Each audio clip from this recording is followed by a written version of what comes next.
Senator, you believe that you were the subject of a Cuban intelligence plot? Look, Dana, let's remember how this all started. Nameless, faceless accusations that ultimately proved themselves to be false. And early on, there were some indications about the possibility of the Cuban government's involvement. And so, based upon what we have seen, as is evidenced by the Washington Post story, in fact, it is something that should be investigated by the Justice Department and other appropriate law enforcement entities. But specifically, your lawyer wrote to the FBI saying that he believes he has information that you were the victim, perhaps, of a Cuban intelligence plot. Do you believe that as well?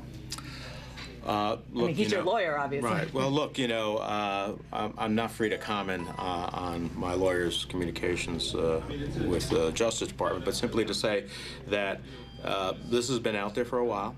And evidently, from the thought of the possibility of such a conspiracy to evidence that it seems that the government has that such an effort by the Cuban regime took place, is something should be investigated. I think it should be pretty appalling that a foreign government would be engaged in trying to affect an election and/or the position of a United States senator.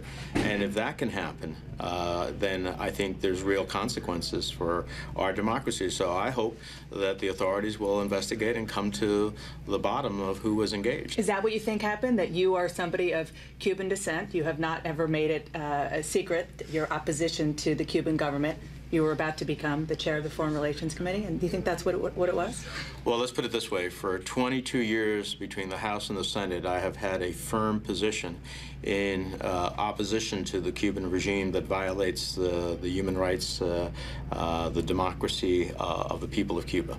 I have been outspoken in that regard, and I wouldn't be surprised that the regime would do anything it can to stop me from being in a position that ultimately would impede their hopes of being able to get a different relationship with the United States based upon their interests, but not the interests of the Cuban people.